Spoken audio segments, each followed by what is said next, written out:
What it do, YouTube? It is your boy, Tony Vogue, the E-Boy, Zombie Slayer, and we're on my B channel. It's a late night. I actually already had a reaction to a scary video lined up for tonight, but it didn't work out due to technical difficulties. Because of the lighting level you already know, we're gonna be reacting to something hopefully horrifying. This is the dark history of Lake Lanier, as presented by Roanoke Horror, one of my favorite channels, never disappoints. Please subscribe to the main channel, I have the link below, and check out my YouTube. My A channel and B channel, I mean.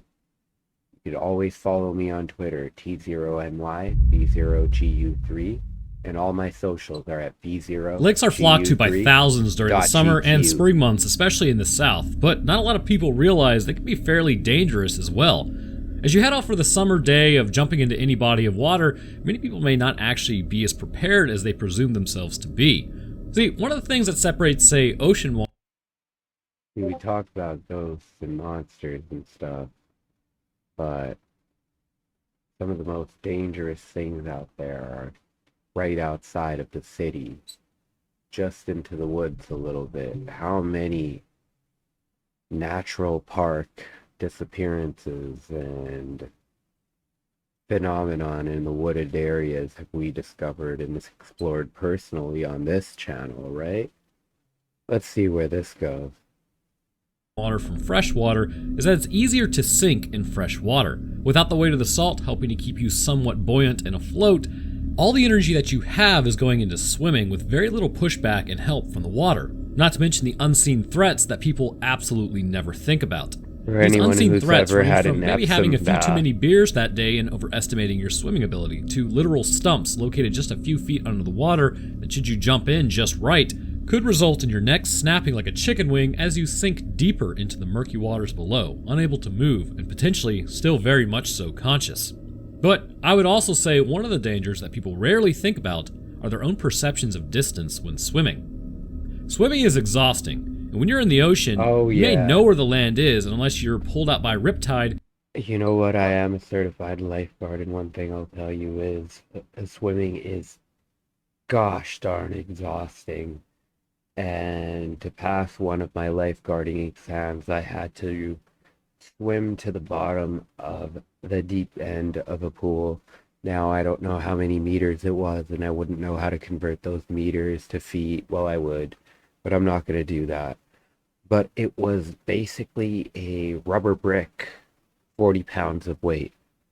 Now, imagine grabbing a grown adult off the bottom of a lake. You know not to go out too far, but in a lake, people tend to think they're more safe than normal. I mean, I can see land, right? I should be able just to swim over there. Only after you swim the first 100 yards and you start running out of steam and the land looks no closer, do you start to realize that you may have bitten off more than you can chew. Lakes in general, when respected, can be areas of consistent fun year after year. But when you get overconfident in yourself, that can lead to your downfall. However, with that said, some lakes seem to have an air of maliciousness that to this day nobody is quite sure why it's the case. One of these lakes in particular that's near and dear to me, that I have also been to several times. Now, thankfully, I live in Canada, home of the Great Lakes. And these lakes are great. None of them are, like, superstitious or... I don't know, there's probably ghost stories about each lake ever, but... I like our lakes up in Canada. Times is Lake Lanier.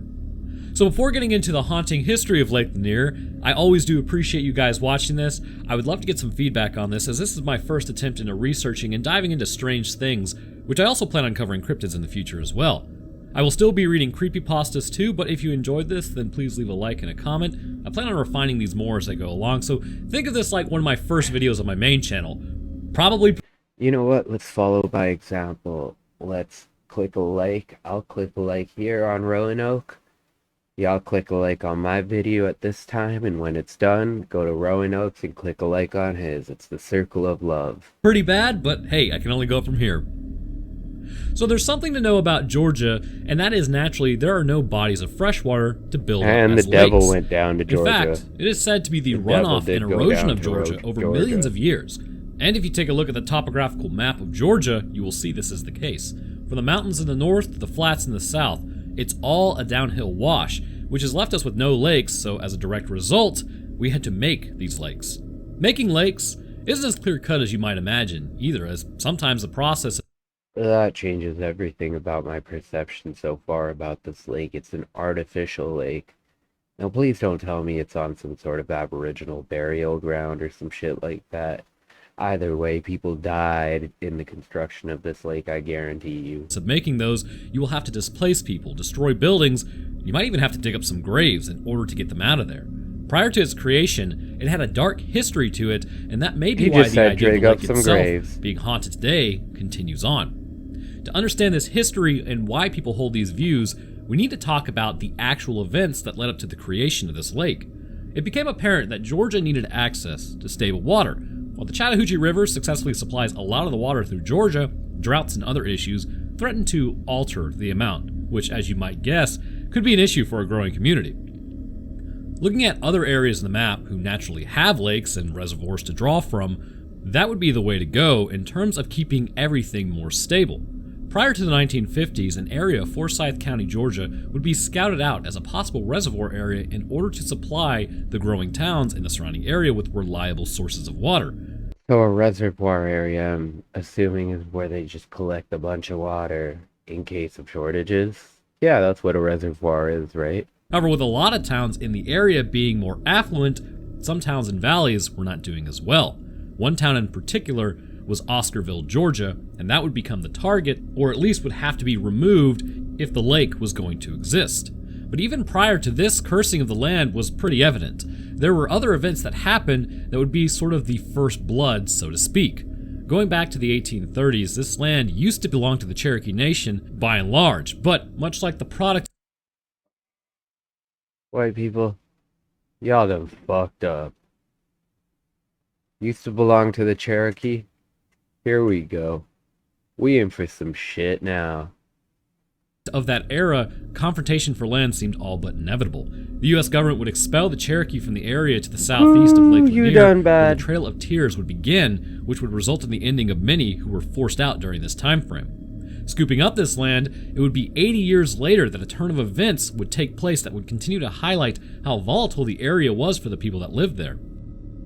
An event would take place that would set the course for the town's destruction, known as the 1912 lynching or the 1912 racial conflict of Forsyth County, Georgia. And oh god, white people. Y'all hung black people here too. Y'all are fucked. Y'all ain't got no kookaroos. 1912, things were arguably pretty bad back then, which for black people led to a lot of horrendous confrontations with white people around this time frame. In Forsyth County, Georgia, in September 1912, 2 alleged attacks on white women resulted in black men being accused as suspects. One white woman accused 2 black men of breaking into her home in Big Creek community, and one of... Another teenage woman was fatally beaten in the Oscarville community. Ernest Knox was linked to the Oscarville murder along with his half-brother by a hair comb sold to him at the Oscarville store. When confronted, he confessed to the sheriff and implicated his half-brother and mother's live-in boyfriend. His mother testified against the sons during the jury trial, which sentenced both to hanging. 21 days later, the sentence was carried out. In the Big Creek assault, a black preacher and his congregation drove to Cumming to demand the release of the men being held for the of a young girl from the Big Creek community. This resulted in a white counter mob showing up in the confrontation. Oh, God. Tippers flared and the preacher was harshly beaten. Regin, we ain't never going to this lake. We ain't never going to this lake. I don't like this lake. If we got Great Lakes, this is like the worst lake. For having been heard to suggest that the first woman may have had a consensual relationship with a black man. Of course she did. Of course she did. All throughout history, that's what it's been. It's always been that. County Sheriff locked the preacher inside the courthouse overnight to protect him from the mob waiting outside. Rob Edwards was arrested for the second murder and was being held in a small 20 by 20 foot jail in Cumming. He was taken from the jail by the white mob, shot and beaten to death. His body was hanged from the telephone pole which stood near the entrance of the present City Hall. In all, 5 black They built a fucking city hall where they lynched us. Y'all are stupid. men were charged in the second crime, and Rob Edwards, who was lynched by a mob. 2 youths, aged 16 and 17 in the case, were convicted of murder by a jury and sentenced to death by hanging.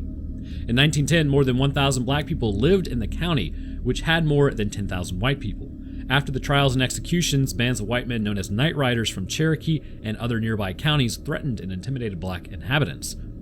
These families either fled or were killed, and their properties were stolen from them. Those that left fled to Hall and Gwinnett counties. Within the next 4 months, an estimated 98% of blacks living in the county had left due to Night Rider threats or were murdered. Night Riders next moved on to Dawson and Hall counties, where they attempted to do the same. They were finally stopped when 11 Night Riders were arrested by Hall County Sheriff. This event would be the catalyst for the destruction of Oscarville and the creation of Lake Lanier, but there were still a few issues. While most people had left the area at this point, there were still buildings and established homes that people were dwelling within. The lake would need to encompass over 38. Y'all see what happened here? I do.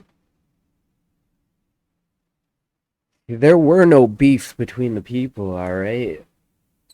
The powers that be needed this land to be a lake, so they stirred the pot. They stirred the pot, cleared the land, built a lake. That's exactly how they already do it. Or still do it. And that's how they've been doing it since way back when. These weren't coincidences. 8,000 acres of space, and this required over 50,000 acres of land to be destroyed, which ended up displacing 250 families, 15 businesses, and, the main point, relocating 20 cemeteries and their corpses therein in the process. Oh, this a lot easier after you stir up the pot. There is a concept about letting the dead rest, and possibly that should have been the case because the area is already dark past, the residents being displaced, and the land itself would appear somewhat cursed. Now, being a resident of Georgia, you also have to understand we have graveyards everywhere. Due to Sherman's march to the sea and the Civil War in general, a lot of Georgians would have been sent back home where they were buried on family plots. These plots didn't necessarily have to reside near a church or an actual established graveyard, and it was pretty commonplace for virtually anybody to bury family on these plots. In fact, near my house, between a major roadway and a path that's well traveled, there is a small graveyard of about 6 people just set up there on a small hill. Even closer to my home, near another road, but literally right next to the road, is another graveyard that about 2 people exist, if I remember correctly. So the point is, probably just like everywhere else, family plots existed as the area was less developed. When construction... Yeah, for shizzle dizzle, and like, what we gonna do as we continue to develop the area, like, they're gonna be graves. Construction began on the Buford Dam. In order to create Lanier, these graves were apparently extricated and moved to other areas. But the issue is, some families claim they didn't move the graves at all, despite it being promised. And this isn't too far-fetched to believe either, considering some of the buildings that were supposed to be completely demolished still remain under the waters to this day. And when the lake gets low enough, you can actually see them sometimes poking through the water. In some cases, they have been completely re-exposed to the surface. With this charge of the graves were not being removed, however, nothing was really done about it if it was actually true. And with the 38,000 acres of flooded land to make up the lake, you have to wonder to yourself, how many buried family plots still remain under the murky waters of Lanier today? Regardless of complaints launched, the Buford Dam would be completed in 1956, which immediately began backing up the waters of the Chattahoochee, and it took a few years, but it wasn't long before the area was inundated completely, covering up most of Oscarville and the graveyards and buildings left behind. From here, the lake performed as expected, delivering water to the growing communities with regularity as needed, and is currently patrolled by the Georgia Department of Natural Resources. However, shortly after completion, things began to happen on and around the lake that concerned people, and still continue to do so to this day. After its formation, around 500 people so far have met their end in this lake, with the number seeming to... Oh, here come the spooky. Now the spooky do feature a spooky scene. ...increase as of late, with 200 of those dying since 1994. Now, it's a fairly popular lake for boating, drinking, and swimming, so you might be inclined to believe that that's pretty much normal and this should be the case. Well, the issue is, if you take Lake Allatoona that exists a mere 40 miles away and does not have the same dark history as Lanier, they receive roughly the same amount of visitors each year, yet they only have a third of the deaths that Lanier has. The strangeness also presents itself when you take into consideration that 27 of those bodies have never been recovered from the lake. People simply went in and they were never seen again. Now, That's there's 38,000 acres of water there, so they could be... White people, this is why you don't lynch people on native land, force people out their houses, and build an artificial lake. Are we clear?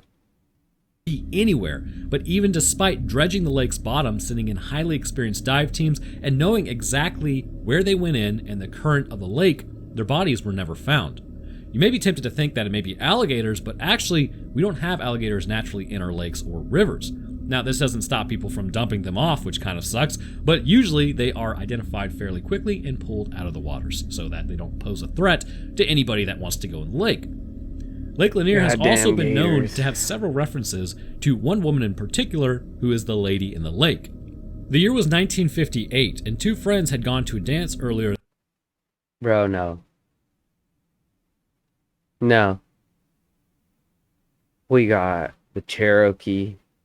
We got lynchings. We got graveyards. Now we got a lady in the lake. You telling me people still go there? In the evening, and then were heading out. Delilah Mae Parker Young and Susie Roberts stopped at a gas station to get some fuel and decided that they weren't going to pay for it. As they took off, they inadvertently drove off a bridge. After it appears they may have lost traction, which resulted in them directly...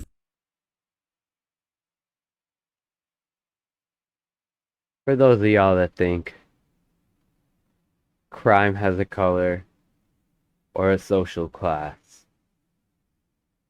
this is coming from a brown-skinned conservative. Falling into the lake. Now, normally the bridges over Lake Lanier are not really that high up, so you may be able to survive the impact, but that's in newer vehicles. Older vehicles? Well, they're metal death traps, and that's why I love them. About a year later, as a man was out fishing on the lake, he came across a horribly decomposed, unidentifiable body that had floated up near the bridges. Bro. For a while, nobody actually knew who this could have possibly been. Then, in 1990, 32 years later, the 1950s Ford sedan was finally found, and in it, the remains of Susie Roberts. This meant that the body they found back in 1959 likely was her friend Parker Young. During this time frame before the discovery, however, for 30 years, it was said that people would see a woman of the lake. Okay, that picture cannot be like a legit picture. Like, come on, bro. I can make that picture in Photoshop. In a blue dress, wandering near the bridge. If you weren't paying attention, she would snatch you and drag you to the bottom of the lake. Yeah, I can make that picture in goddamn Photoshop. All of these things seem to suggest something was going on in Lake Lanier. The missing people, the higher than normal death rate, then comparable to lakes just 40 miles away with the same amount of visitors, and the fact that people have stated they have seen ghosts on some nights actually in the lake itself. But could it be something else entirely? Unseen threats stick in my mind here. The Army Corps of Engineers, as mentioned, were responsible for the lake's production and...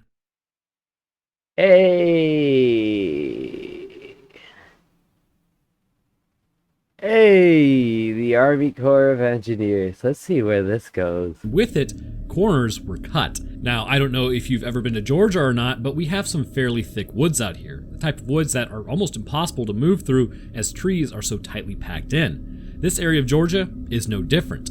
The towns themselves would have buildings destroyed, but materials would be left behind. Many trees were cut down in order to clear away any potential water hazards, but even still, many more were left behind to wither away through time and be broken down the lake bottom. Along with this, roads, bridges, and even the old Gainesville Speedway were left behind. In fact, during a particularly bad drought during 2007, the lake got so low that the top of the concrete stadium seating breached the surface of the lake. The Army Corps of Engineers could not get permission from families also to move graves. Those stayed there as mentioned. All these hazards are just below the waters of the lake, waiting. With how popular the lake is and how clearly the other lakes are not having this issue and they're not that far away, it becomes more understandable why bodies are continuing to get stacked in Lanier and why when some go in, they just simply never come out. The water is murky, Damn. and therefore it is incredibly difficult to see what's even a foot Plus, it's full of dead bodies, white people. Like, why y'all swimming in that? under the water. In some cases, this could be an old telephone pole, or the top of a concrete stadium, a building, or a spear-like tree that literally has no branches left. It's hard to know, and even then, the deepest point of the lake reaches roughly 200 feet. At that depth, it is essentially pitch black down there due to the waters themselves blocking a lot of the light and the sediment suspended therein. When people hit these objects in the water, they are likely either knocked unconscious or taken out by the impact. This just leads them to never come back up again. Motor vehicle accidents comprise most of the fatalities on the lake, but even then, there are those that just went swimming. Their friends and family would turn around. Thank you so much, Rowan O'Core, for the logical explanations. I mean, still, like, you don't build a lake on an Indian burial ground where you lynched black people. There's a lady in the lake. You put a whole town out of house and home. Like, Around for a moment and then look back, and they were gone. Immediately, others would jump in to look for them, but they were never seen again. They could not find their friend. Oh. So what is it? Is it a phantom presence through the years of conflict from the 1830s of displacing the Cherokee people to the lynching? It's aliens, bro. It's aliens and Satanist cults. I miss the 80s when everything was a Satanist cult. Of 1912 to the further destruction and displacement of families and businesses in the 1950s in order to create a new lake? Or is it the left behind structures that make it virtually impossible to locate the bodies that may be just stuck It's under a tree or shoved up under a seat in an older bleachers section? Probably the underground structures. It's really hard to say. I have personally been to Lake Lanier several times, and so far, I haven't bit the dust, but that doesn't mean there weren't a pair of hands waiting for me just a few inches below. You know he Caucasian. He just told us all the dangers of it. And then he like, oh yeah, sometimes I go there. I'm still alive, we'll see. In the muddy water, seeing if I would dive down. Boy, you based. Ultimately though, Lake Lanier in itself, with the hazards in the water, whether it's supernatural or not, needs to be respected, because it does not take much for you to get injured in the water, and if you can't swim, you aren't coming back up. But I want to thank you guys for watching. Oh shit. I want to thank you guys for watching my reaction to Real Horror by Roanoke Tales. Alright, the description will be below. You gotta check out this channel, cause it ain't no BS, bruh. That is one lake you don't want to go to. I promise you I ain't. Till next time, it's your boy Tony Vogue, the E-Boy Zombie Slayer.